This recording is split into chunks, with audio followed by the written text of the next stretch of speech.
This video is here to give you a guide to watching Mickey 17, because there are some things you need to know about it before you see it. The marketing for this film is a genuine bait and switch. I think I've got to set your expectations up a little here. So let's talk about what it's really like. As spoiler-free as possible, what did I think? I've just seen Mickey 17. And having just seen Mickey 17, I can definitely say that I don't know. I'm not sure. I don't know. We're going to have to go through this one because Mickey 17 is two things. Really good and also really bad. That's a dilemma right there. It's just happened. I've literally just walked out the cinema, got in the car, switched on the camera and decided to talk about this because I think Mickey 17 is a good halfway house between mainstream and weird independent cinema, because it's definitely got a blend of both of those things. It goes one way more than the other, though. All right, let's go.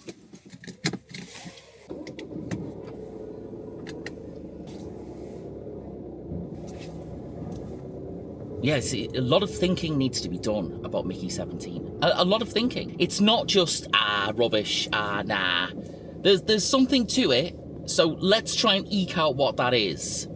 If you think Robert Pattinson is a good actor, then you're going to really like this because there's two of him. There's two Robert Pattinsons, and they're both as good as each other. And that's not a spoiler because it's in the trailer. It's in the trailer. The whole premise, the whole idea, it's all in the trailer. The idea of what it is, which is, clones, or, are they clones? I don't know if they're clones or not. Are they clones? That's an interesting philosophical question in itself. Are they clones or are they individuals? What are they? Interesting philosophical question. Robert Pattinson steals the show here. Amazing. Really great. But Robert Pattinson is great in pretty much everything that he's in. Pretty much. Including those Twilight films, I might say, as well. Grown man should not like or enjoy the Twilight films, but you know what? I do. The Twilight films are all great. Boom. Is this a science fiction film? Or is it a comedy? Is it a horror film? What is it? Where does it sit? Where are we in the Mickey 17 universe? I mean, it's science fiction, 100% science fiction. And I suppose it errs on the side of comedy ever so slightly. I did think this was going to be more of a horror thing, I suppose. I mean, it could have gone that way. It could have gone, deadly serious. This is a serious thing about cloning and blah, blah, blah. But no, it doesn't do that. At first, I was a bit like, well, this is seriously annoying. It just got on my nerves a little bit. Then it kind of settles in. I think it finds its stride about 20 minutes in, maybe 30 minutes in. That's quite a long time to give a film before you kind of run out of patience with it. I stuck with it for that amount of time, and in the end, I was kind of rewarded, I think. It wasn't bad, and it wasn't amazing either. It's somewhere in the middle. And that's okay, because we could have been sitting here going, what the fuck happened? We could have been doing a Kraven the Hunter. That's what we could have been doing. And this is leagues above anything like Kraven the Hunter. We absolutely have to talk about the director. I think that's what we have to do, because the director of this film is most known for Parasite, which is a modern masterpiece. And Mickey 17 isn't. But it is definitely an interesting movie in itself. Directed by Bong Joon Ho and written by Bong Joon Ho. Okay, that's interesting. So Bong Joon Ho has got a decent back catalogue of movies. And I've seen approximately one of them. And that is Parasite. Everybody's seen Parasite, I think. If you haven't seen Parasite, then you've got to go and watch it. I mean, it won a million Oscars or something a few years ago, and it is pretty super. It's got loads to say about capitalism and classism and all of those things. I don't think Mickey 17's got the same sort of depth to it as Parasite's got. That doesn't really mean that that's a bad thing. So other movies from Bong Joon Ho. we've got a list. Let's see if we can remember the list. These are films that I've definitely got to go and see because what I've seen so far is pretty spectacular. Even though I've got some reservations about Mickey 17. No reservations whatsoever about Parasite. I know that he made a lot of short films as well. But let's focus on the feature films. What is his back catalogue? Host, Snowpiercer, and Okja. And I think Okja is on Netflix. I think it was one of those films that was released on Netflix only. You know what Netflix is like? It puts a film on in the cinemas for like a week and then you never see it again. So he's got a decent back catalogue, but a back catalogue I'm yet to catch up with. But one of the ones that captures my attention the most is a film called Mother. I reckon that would be right up my street. That looks like the kind of film I would love. So maybe this weekend I'll watch Mother first, then I'll follow with the other ones, most probably. You know, let's talk about who's in this film as well. It's got a great cast of great actors, including Robert Pattinson, who plays Mickey Barnes, or Mickey 17, depending on what part of the film you want to come from. And he's our sort of clone, literally created in a machine and spat out the other end. Well, Mickey 17 is the 17th version of the Mickeys. That's who Mickey 17 is. And we do get to meet the 18th Mickey as well. And that's who the clone is in the trailer that you've seen when he wakes up in the bed and he's like, what the fuck is going on? Nasha Barrage is played by Naomi Aki, who is, well, she's fucking great in this. I mean, just fantastic. She's Mickey's girlfriend, but she's also like the chief security officer aboard the ship that they're on. Because they're on a spaceship. Everyone's on a spaceship.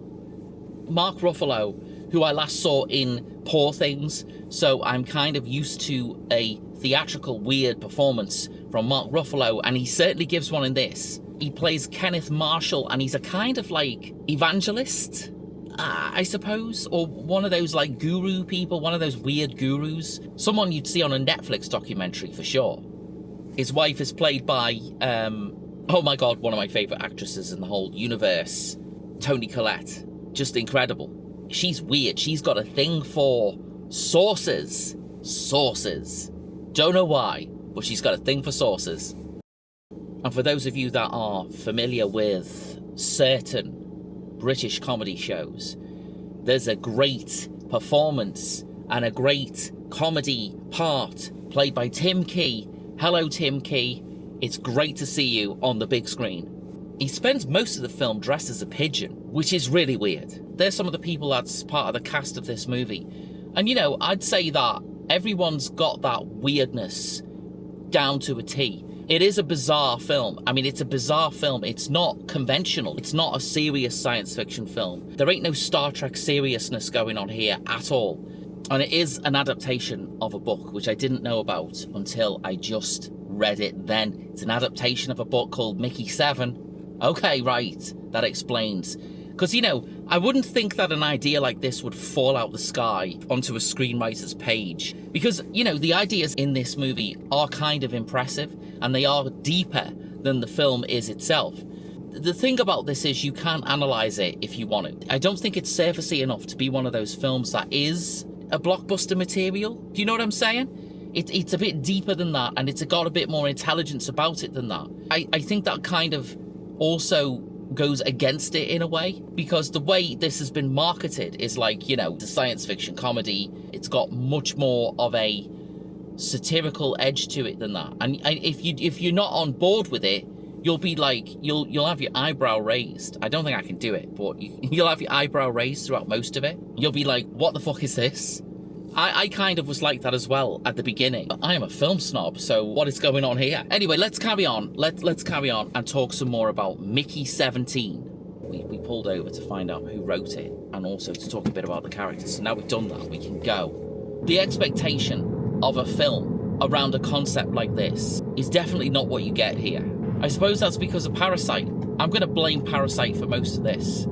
I really am. Because, you know, Parasite is genuinely a remarkable movie, and it's got a lot to say, and it's also weird, and it's got a streak of horror about it as well. But Mickey 17 is completely different, And you know what? I suppose, as I'm thinking about it now, if you've got a director who has made something like Parasite, and then you go and you watch this, Mickey 17, and you think, well, okay, right, so the guy's got range. He's got range. It is an odd film. It's an odd film, but it's an enjoyable film. That's an important thing, isn't it?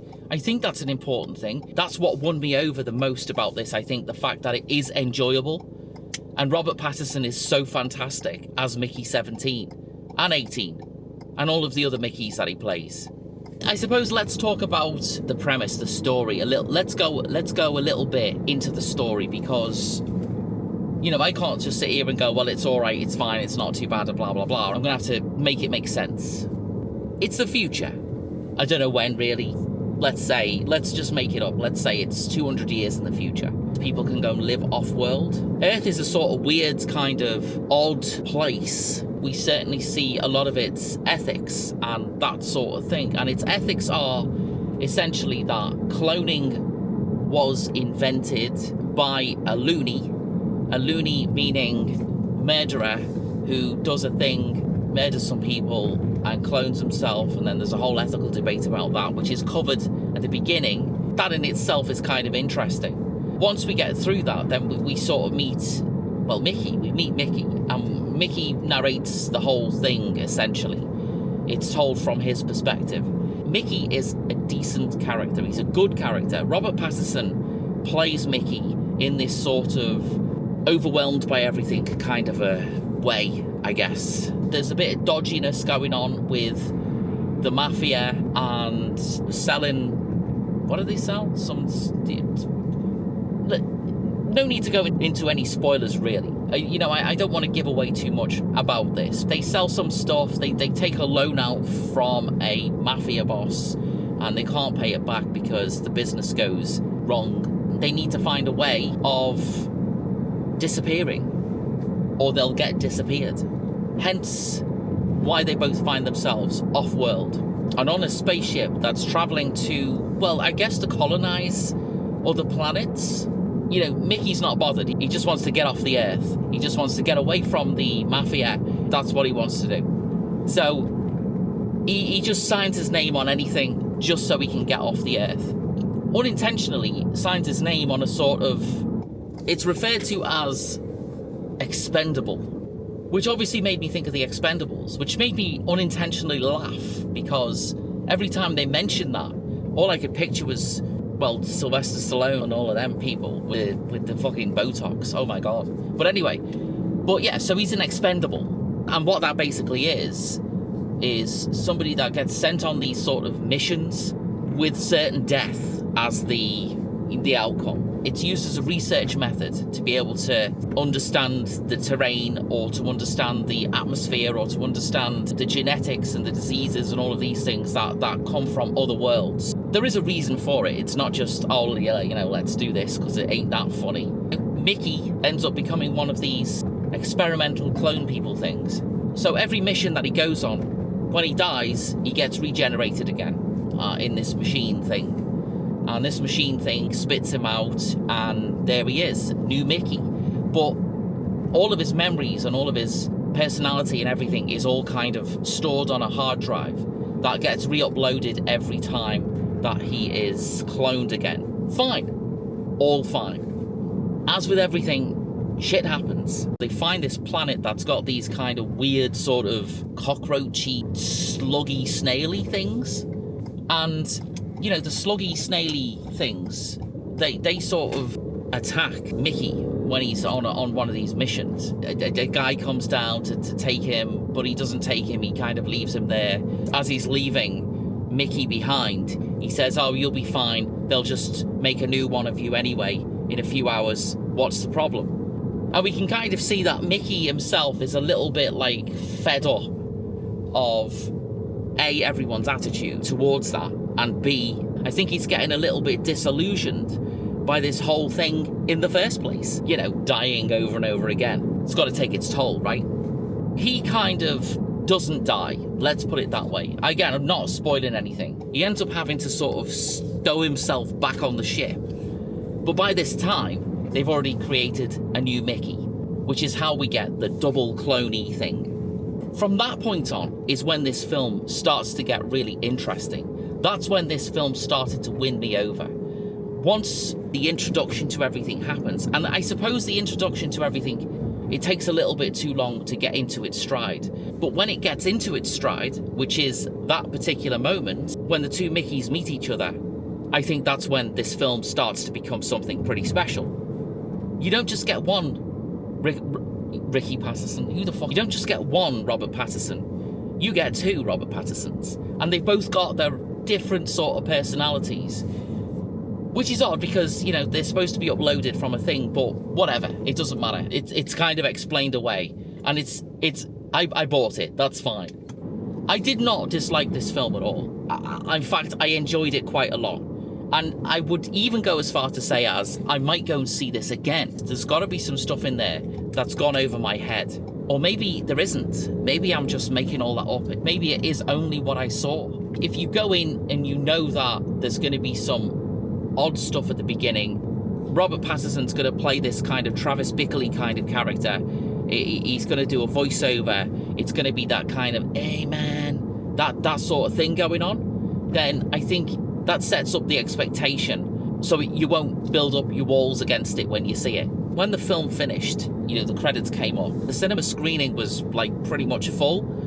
And, you know, you get that atmosphere after a film where people kind of go, yeah, that was fantastic. You know, that kind of out-breath, yeah, that was amazing. So with this, when the credits started, there wasn't that out-breath. It wasn't there. It was a kind of silence. And I mean, like, weirdly, there was a total silence and a stillness when the credits started, before the music came in. There was just silence. The people do all sorts of things when a film finishes. Most of the time they jump out the seat and run out the screening for some reason. Don't know why they do that. Or, you know, some people hang around and sort of chat and that. With this, the film ended and it faded to black. And the silence was there before the credits start.